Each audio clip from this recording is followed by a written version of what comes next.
So hello guys, kung bago ka pa lang, like, subscribe, comment, share at ilagay dito sa playlist ating 3D Wordpress practice guide.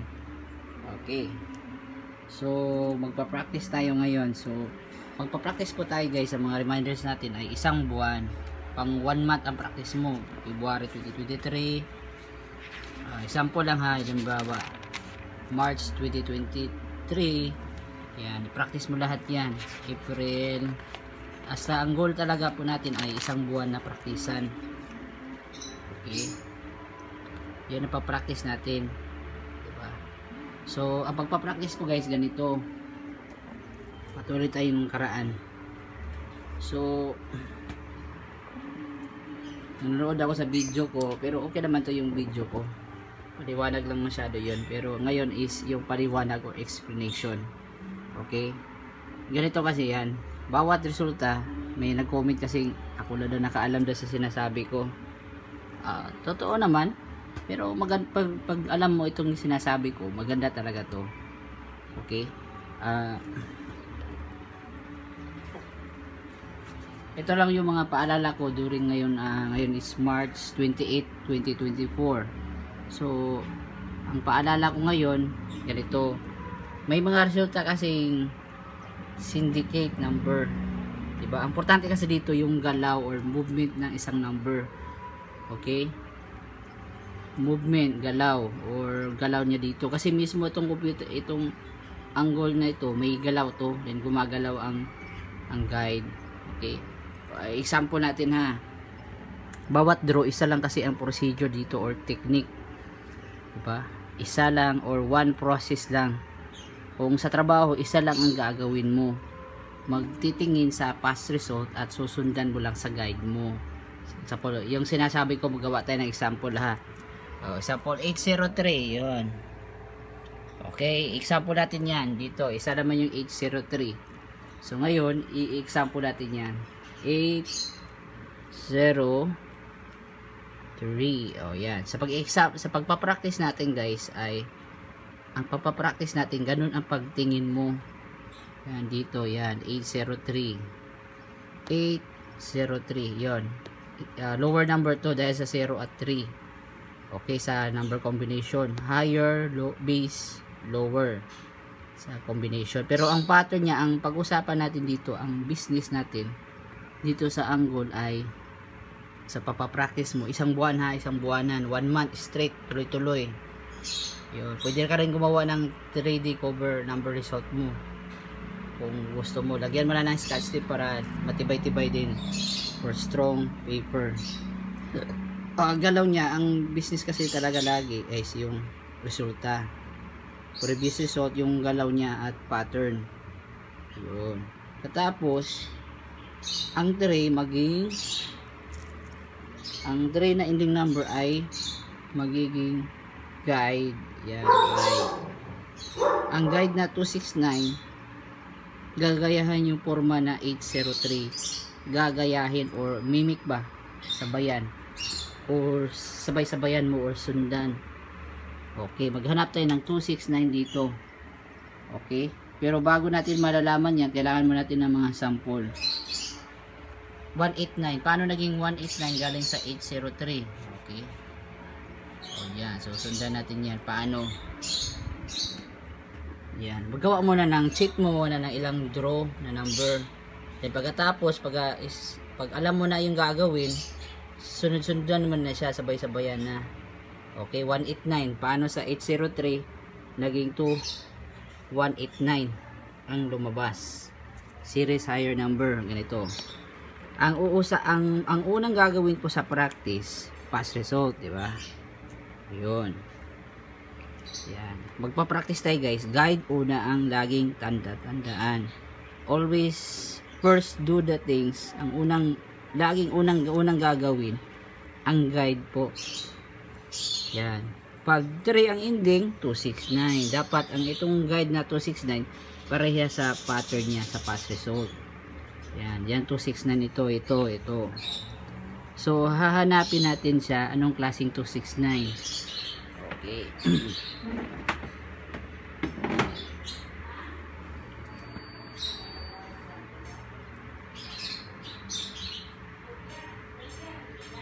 Okay, may dito na 269. Yan, 269 dito, meron ding klaseng 189. Dalawa lang kasing 189 dito. Okay, isang 189 dito at isa dito. Ang tanong is, sino ang totoo? Guide lang kasi ang unang gagawin talaga una. May process talaga yan or proseso. Yun. 269 ha. Pag-analyze ko dito, ganito siguro siya na 269 guys. 269. Bakit? Sige, ito yan example. Bakit hindi ito na 269? Kasi guys, dito sa pababa lang sa resulta niya, pagpa-practice, kailangan mo siya kasing analytic. O yun. Tignan natin yung guide. 269. O yan. Ganon ang guide niya. Guide. Yun. Guide. Gabay. Yun ang unang iisipin. Guide lang talaga. May iba siya na pareha, may iba opposite. Basta ang forma lang niya, sequence sa previous result. Yun lang talagang laging business or dapat laging gagawin. So, yan. Hindi yan natatayaan. Yan ang guide. Yan. Guide or locator kung saang lugar. Magka-coincidence din sila. Okay. 210. Yan. Yan. 210. 46. Yan. Sa taas yan. Yan. 46. Yan. Yan. Yan. 210. 46. At 579. 5, 7, 9. Ay, wala. Wala sa given ang guide ang 8. So, ito, ganun siya. Yan. Yan ang past result ha. Ito yung guide, 269. O, yun. Kasi alam mo ang 80, paakyat na siya. O, ito ring 26, paakyat din siya, di ba? So, ito, hindi to siya. Hindi to siya na 189. Alam mo na, subsequence pa lang niya. Sa katingin mo lang, alam mo na. 3 ang ending number niya. Itong na naka-box, 269 ang guide. Okay? So, oppositing siya. 210, 46. And alam mo na, pababa siya, oppositing din siya. 579. Oh. Yun. At saka 81, yung reflection number. Magagabay siya. So ngayon, paano lumabas ang 189? Yan, 189. Yan, 189 po. Yan. Galing sa 803, 189. Yan lang kasi yan sa guide. Yan. Pag ending na, ini result na ending 3, 269 agad. Yan ang 269 hahanapin natin dito. Yung nahanap natin na guide ay ito, 269. O yan, o oppositing siya, di ba? Magkaka-oppositing siya. Lagi siyang talagang may opposite. Then may logic at sequence yung galaw niya. At tapos, nakuha mo na yung guide. Ang pasakay niya. At yung 579, yan, oppositing siya ha. Oppositing ang rules niya, yung sequence at galaw niya. Katapos, ang base number, paano naging 189? Dito galing sa, dito sa 3, paakyat siya sa 4. Yan galing sa 4, paakyat siya sa pababa siya sa 1. Ay, baliktad pala, wrong. Baliktad. Kasi ang yan ang tinatawag dito sa 8 ang base number. Balik pala ako. Hindi ko tinitingnan yung resulta. Titignan mo yung galaw niya. Galing dito sa 1, paakyat sa 4. Itong galing sa 9, papunta sa 1 kasi paakyat ang previous result eh. Then galing sa 9 papunta dito sa 1. Then itong galing sa 1 papunta sa 4. Then ang resulta ay ito. Kukunin natin yung mga number card natin. Tayo lang may ganito sa YouTube, guys. No other vlogger like me. Yeah. 1 8 9. Yun sa iba ping-pong lang. Sa atin dito braha talaga. With heart yan. Titignan mo ang resulta. Cover natin. Yan. Visual talaga yan ha. Iba kasi itong tinuturo-turo lang dito, di ba? Mas focus kasi dito nakabraha talaga. 189. Yun ang resulta. Dito sa 189, paano naging 458? Mas maganda kasi muna may mga sample. Yun. Previous result. Wala ang 0. Saan ang 0? Ay, ito pala. Yan. So, ito ang previous result. Ito yung guide. At yung mga pasakay niya. Oppositing lagi ha. 4-6. Padandahan din siyang paakyat dito. At padandahan din siyang bababa. Magsisiris kasi sila. Ang 2, 6 at 9. At yung base number niya ay dito yan. 8, 8. Dito. Yung nakaharap nyo. Nakita mo sa camera. Galing, gagayan kasi yung resulta sa base number. Yan. 3 circle number yung resulta. Kuha tayo ng example ha. Ito. Yung tinatawag na 3 circle number yan. Yan. 3 circle number. Ito yung naka-circle yan.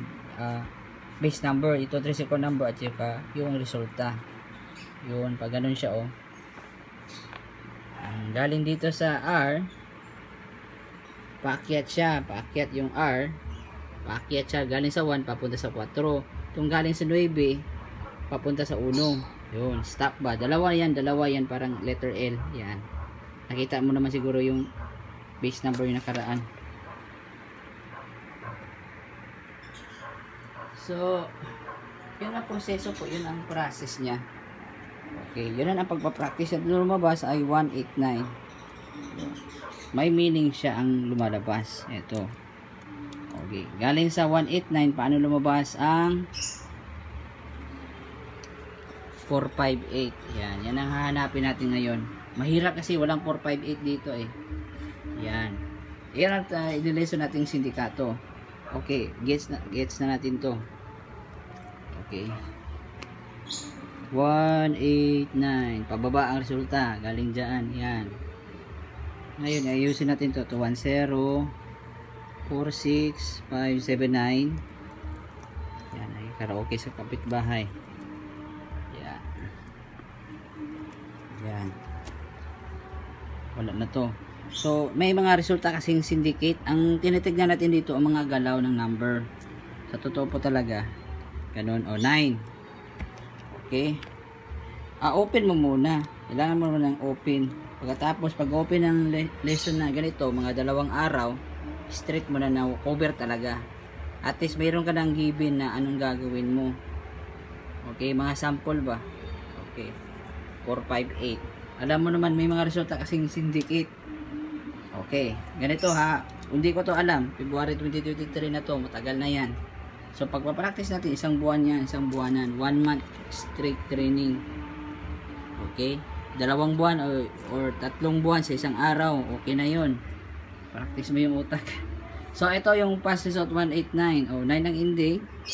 Ang guide natin ay 825. Yun. Hahanap tayo ng mga guide na pababa. So, ang sure talaga na possible na mananalo tayo, maraming guide talaga. 2 o 3. Pinakataas talaga, 5 guides. So, hahanapin natin yung mga guide dyan. Saan ang guide dito? Ang guide is gabay sa buhay. Yun. 8, 2, at saka si 5. Yun. Yan ang mga hanapin nating klaseng guide. Then 458 ang lumabas. Saan kayo dito guys?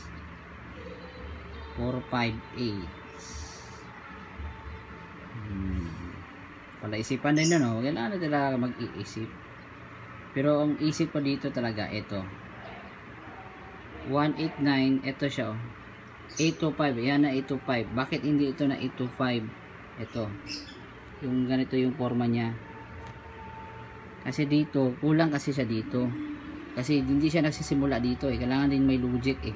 Mag-opposite siya na steady din siya. Kahit saan pang kanto yan. Yun ang location niya at direction niya. Yun ang importante na kailangan mong intindihin. Para din nag-aaral tayo dito eh. Hindi din siya ganito na 876. Or ganito. Or 135. Hindi. Ganito na 825. Yan. Hindi. Guide kasi una mong iisipin. Din pagkatapos yung mga laman niya. So, ito yung napili natin na 825 kasi pababa din siya. 825. Ganun yan. Ganun siya. Yan.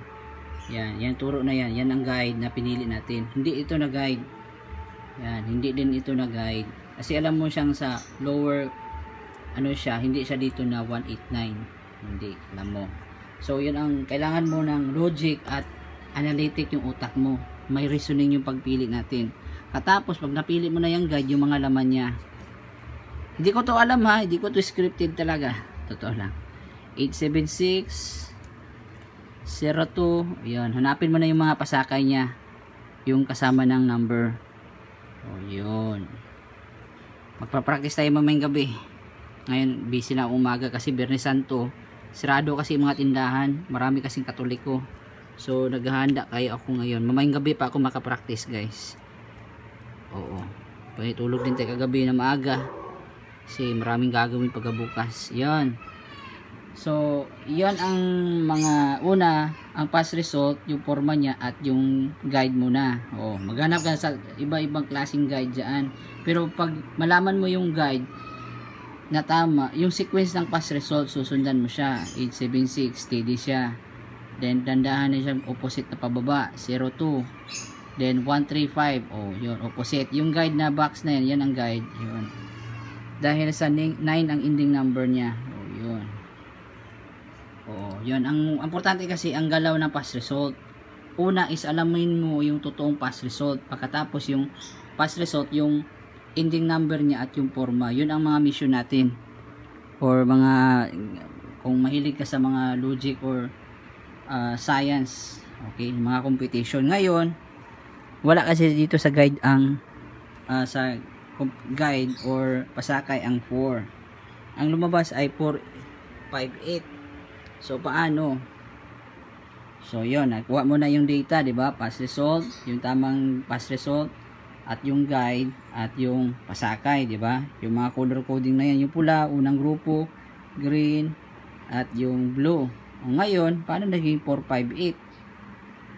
Medyo pala isipan din siya, no? So, dikit lang siya. Ang competition niya, dikit. May reason yung pagkadikit niya. Ito. Yan. Ngayon, paano? Hindi din siya, ganito din siya. O, galing dito sa 8, 1. Galing sa 1. Hindi, no? Ganito siya. Ganito, na-idea ko na. Sa katingin mo lang, paano na siging 4 posting niya? Kasi, wala siya sa guide di ba? Ang mga kasama niyang pasakay niya ay 876, 02, at 135. Din alam mo naman sa guide, na wala siyang 458 na resulta, mga 689, wala siya diyan na pattern. Yan ang mga tinatawag na syndicate or tawag ito changing number, nagbagong numero. Okay, 485, no, ang lumabas 458 pala, yan 458, ganito siya. Okay, ang resulta, ito na yung guide. Nakuha mo ng guide, nakuha mo na yung pasakay. Ngayon, oppositing lagi siya. Mag-oppositing din siya para sa forma niya. Galing sa 9, 876, yan. 1, 2, 3. O, yun, pababa. Then, galing dito sa 1, pababa din siya. 1, 2, 3. Yun ang nagposti siya na 4. Ngayon, pag na-stop na siya sa 4, o yan, i-logic mo naman siya. Mag-oppositing siya. 4, 5, yan. 8. O, ganun yan. Pero sa resulta talaga, 3 yan. Ganun, o. /3. Yan. Yan ang tinatawag na syndicate. 458. Pero dito, 453 talaga yan. Yun. Yan. Yan ang pinakamahirap na nakakalito minsan. Titignan mo yung galaw niya at yung guide mo. Yun lang siguro at ang mission natin guys sa pagpapractice mo. Importante na naunawaan mo. Then kung mapapractice mo yung mapapractice at mamamaster natin yung practice game, mamaster ka na talaga sa actual guys, sa pinaka latest result talaga. Maniwala ka man sa akin, so hindi, kasi kahit anong number na ibabato sa iyo, mga past result, anong forma yan, anong mga araw yan, kaya mo guys. Parang naka-training ka naka-practice ka dito o, titignan mo rin yung mga past result guide din. Okay, yun lang din siguro kung may mga piso-piso ka na competition, makukuha mo talaga yan guys. Saka sa date guide sa anong araw. Yun lang 458. Bakit siya naging lumabas? Kasi 876 oppositing siya 45. Then paakyat siya sa 135, oppositing siya, then pa-opposite naman siya 8. Kasi minsan ganun talaga ang lumalabas sa kanya. Yun lang po guys, sa totoo lang. 4, 5, 8, ganun oh. Sequence, kung gagamitin natin sequence, in imagination to. 4, 5, 3. Pero 4, 5, 3 yan, pero 4, 5, 8. Dahil yun itong kanina, yung base number natin ay 3. Itong babasihan natin. Galing dito sa 6 kasi ang resultant basihan natin sa past result. Galing sa 6 papunta sa 1, then itong galing sa 1 papunta sa 4. Yun ang tinatawag na base. Yun ang tinawag na poste or base number or result number. Dito yung 4. Pero alam mo naman na itong 825 sa 9 na past result, wala kasing 4 sa guide. Yun ang tawag na regular number lang siya, hindi sa kasama sa guide. Magkaka-opposite talaga ang rules. Okay? So I hope na ganun lang ang mga tips natin, mga technique. Okay? Mga mala Hokage move, Naruto technique sa Ready Word Trace or Nen. Wala na akong maibang ma-explain talaga. Ang competition ko at yung practice at yung latest result pare-pareha lang. Ang nagkakamali lang ako sa guide lang pagpili ko. Pero alam ko na nag-effort ko. Alam ko yung ginagawa ko. Intindihan ko yan. Hindi ako nagsasalitang baliw dito. I know what I'm saying. Timing lang. Practice. Pero kung maging computer guide to guys, someday, may computer program lang. Kung marunong ako mag-computer, ay may computer at computer programming. At ma-perfect to guys. Pag computer programming to guys, ewan ko lang kung anong klaseng programming. So, suggest lang kayo kung paano. Or nakikitang computer programmer nito, kung makagawa siya. Napakatalino talaga ng tao niyan kung makagawa niyan. Okay? So, yun lang po masasabi ko, yun masishare ko, yun ha. Importante na namnamin natin, explain, gagawin talaga with heartily. Galing talaga sa puso. Na bawat competition, naintindihan mo yung gagawin. Kasi the more itong magagawa mo, the more ma-practice, it's more fun. Magkoconnect talaga sa reality na angle guide guys. Maniwala kayo. Gamitan mo lang yung mata mo at imagination para sa Naruto or sa Hunter x Hunter, buhay na angle guide at saka tawag ito, Doctor Strange. Doctor Strange to itong mga sinasabi ko. Kasi kung i-explain ko dito, marilito ka lang lalo. Pero kung gagawin ko siyang baraha, bago ko rito nagawa, sacrifice din ito, mas lalong maintindihan. Okay, so like, subscribe, comment, share, love you, peace, love you all. Ito lang muna yung video natin sa unang video. Thank you po.